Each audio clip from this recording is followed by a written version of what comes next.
Assalamualaikum warahmatullahi wabarakatuh. Halo teman-teman semua mahasiswa STEBI CPI dimanapun teman-teman berada.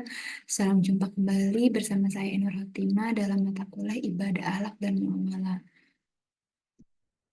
Rabbi sholli shodri wa yassir li amri wahlul 'uqdatam min lisani yafqahu qawli. Teman-teman pada uh, minggu ini adalah pembahasan kita atau tema materi kita yang terakhir sebelum kita UAS, yaitu judulnya tentang pribadi dan masyarakat berkualitas dalam konsep Islam. Kemudian ada tujuan pembelajaran. Di sini teman-teman diharapkan dapat menjelaskan dan juga memahami tentang konsep manusia ideal menurut Islam, hakikat kepribadian Muslim, proses langkah pembentukan kepribadian Muslim, dan juga konsep masyarakat Muslim. Konsep manusia ideal menurut Islam. Manusia ideal dalam konsep Al-Quran adalah mereka yang sepanjang hidupnya selalu merasakan kehadiran Allah Subhanahu wa Ta'ala, berzikir, menjalankan ibadah sholat, berpuasa, mengeluarkan zakat, dan juga berhaji. Semuanya adalah bagian dari kegiatan mengingat Allah. Kegiatan ritual dimaksud harus diikuti oleh aktivitas keilmuan, yaitu merenungkan atau memikirkan penciptaan langit dan juga bumi.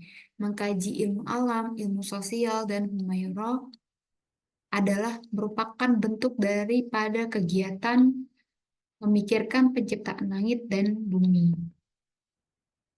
Kemudian ada hakikat kepribadian Muslim. Kepribadian berasal dari kata pribadi, yang artinya adalah diri sendiri atau perseorangan. Sedangkan dalam bahasa Inggris digunakan istilah personality yang berarti kumpulan kualitas jasmani, rohani, dan juga sosial yang membedakan seseorang dengan orang lain.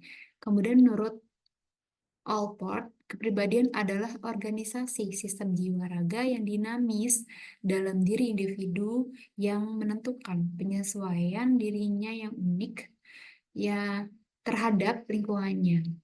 Kemudian Carl Gustav Jung mengatakan bahwa kepribadian merupakan wujud pernyataan kejiwaan yang ditampilkan dalam kehidupannya. Kemudian pada dasarnya kepribadian bukan terjadi secara serta-merta, tapi terbentuk yaitu melalui proses kehidupan yang panjang. Oleh karenanya, banyak faktor yang ikut ambil bagian dalam membentuk kepribadian manusia tersebut. Dengan demikian, apakah kepribadian seseorang itu baik, buruk, kuat, lemah, beradab, atau biadab, sepenuhnya ditentukan oleh faktor yang mempengaruhi dalam pengalaman hidup seseorang tersebut. Kemudian secara terminologi, kepribadian Islam memiliki arti serangkaian perilaku normatif manusia, baik sebagai makhluk individu ataupun makhluk sosial, yang normanya diturunkan dari ajaran Islam, yang mana sumbernya adalah dari Al-Quran dan juga Al-Sunnah atau hadis. Kepribadian Muslim dalam konteks ini barangkali dapat diartikan sebagai identitas yang dimiliki oleh seseorang sebagai ciri khas bagi keseluruhan tingkah laku sebagai Muslim, baik yang disampaikan dalam tingkah laku secara lahiriah maupun sikap batiniah. Kemudian ada pembentukan kepribadian Muslim, yang mana aspek pertama ada aspek ideal atau dasar, yaitu landasan pemikiran yang bersumber dari ajaran wahyu. Kemudian yang kedua ada aspek material atau bahan, yaitu pedoman dan juga materi ajaran yang terangkum dalam materi bagi pembentukan akhlak al-karimah atau akhlak yang baik. Kemudian yang ketiga ada aspek sosial, yang mana ini adalah aspek yang menitik beratkan pada hubungan yang baik pada sesama manusia, khususnya sesama makhluk, khususnya sesama manusia. Kemudian ada aspek yang keempat, yaitu aspek teologi, yang mana pembentukannya adalah kepribadian Muslim yang ditunjukkan pada pembentukan nilai-nilai tauhid sebagai upaya untuk menjadikan kemampuan diri sebagai pengabdian Allah yang setia.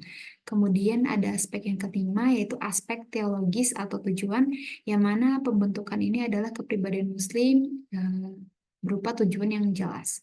Kemudian yang keenam ada aspek duratif atau waktu, yaitu pembentukan kepribadian Muslim dilakukan sejak lahir hingga ia meninggal dunia. Kemudian aspek yang ketujuh adalah aspek dimensional, yaitu pembentukan kepribadian Muslim yang didasarkan atas penghargaan terhadap faktor-faktor bawaan yang berbeda, yaitu perbedaan antar individu. Kemudian yang kedelapan adalah aspek fitrah manusia, yaitu pembentukan kepribadian Muslim meliputi bimbingan terhadap peningkatan dan pengembangan kemampuan jasmani dan juga rohani. Kemudian ada karakteristik kepribadian Muslim. Yang pertama ada salimu akidah, yaitu akidah yang bersih. Kemudian ada sahihul ibadah, yaitu ibadah yang benar. Yang ketiga ada matinul khuluq, atau akhlak yang kokoh. Kemudian yang keempat ada qawiyul jismi, kekuatan jasmani. Yang kelima ada musaqal fikri, intelek dalam berpikir. Kemudian yang keenam ada mujahadatul linafsihi, berjuang melawan hawa nafsu. Yang ketujuh ada harisun ala wakti, pandai menjaga waktu atau manajemen waktunya baik. Kemudian yang delapan ada munaj hamun fi syuni, yaitu teratur dalam suatu urusan. Yang kesembilan ada kodirun alal kasbi, eh, manusia yang mandiri. Kemudian yang kesepuluh ada nafi'un lil ghairihi, yaitu bermanfaat bagi orang lain. Demikian yang dapat saya sampaikan.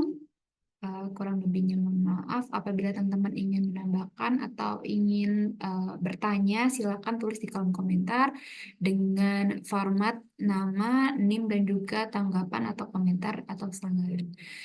Demikian yang dapat saya sampaikan. Kurang lebihnya mohon maaf. Ini materi kita yang terakhir sebelum UAS ya. Dan selamat belajar. Selamat mengerjakan UAS, semoga nilai akhir teman-teman dapat maksimal. Demikian, wassalamualaikum warahmatullahi wabarakatuh.